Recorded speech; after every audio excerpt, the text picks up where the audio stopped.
Much discussion took place about the critical importance for religious leaders to continue to provide moral guidance, and this requires that religious institutions are ready to deal with HIV issues and its complexity.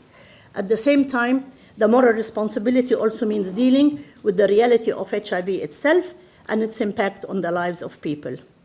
There was an articulated need to revisit the traditions of the respective religious institutions with a view to innovate so that these institutions become competent in dealing with the societies itself and the complexity of it, and to bring about behavioral change which emanates from within the communities themselves and within the churches and the places of worship.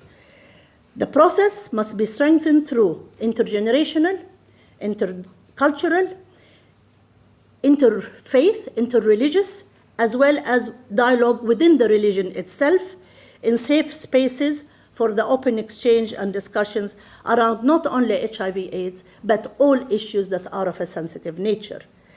Promoting health lifestyles for people living with HIV and supporting their engagement in all spheres of life was well articulated. A powerful observation was that, and I quote, the need to transform people living with HIV from objects of compassion to subjects of their own lives.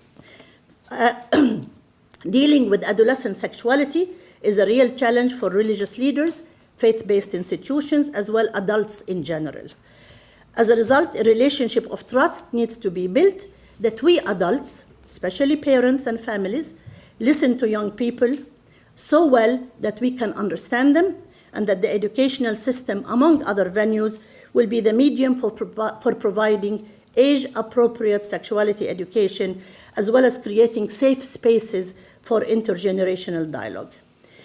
Another point, and I have a few more to go, HIV and AIDS is a health system issue because of the multiple health issues that are related to HIV, from TB to malaria to anemia to pneumonia, etc.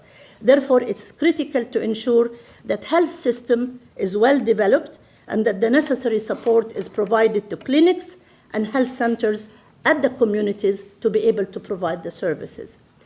And we come to the good part.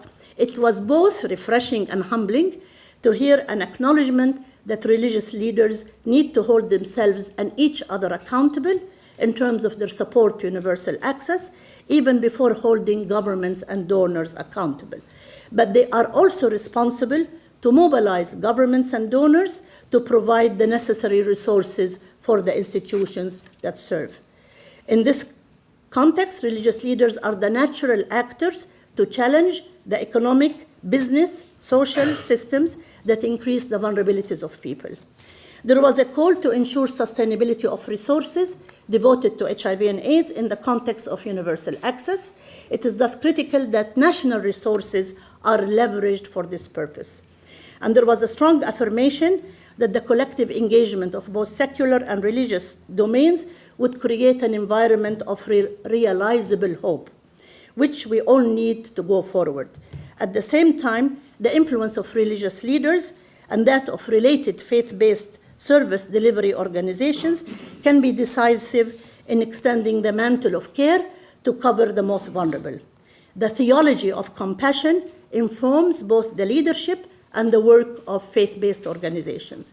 And religious leaders can end the culture of silence by raising their voices against prejudice, discrimination, and can educate the uninformed.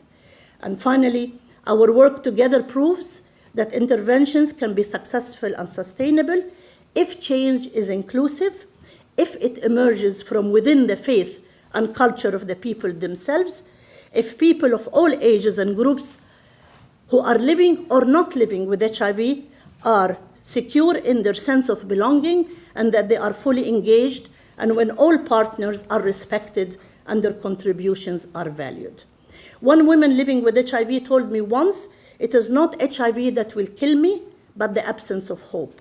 And we heard this message throughout these 2 days. I conclude by interpreting the mood of this summit. And I say, together we are greater and bigger than each one alone.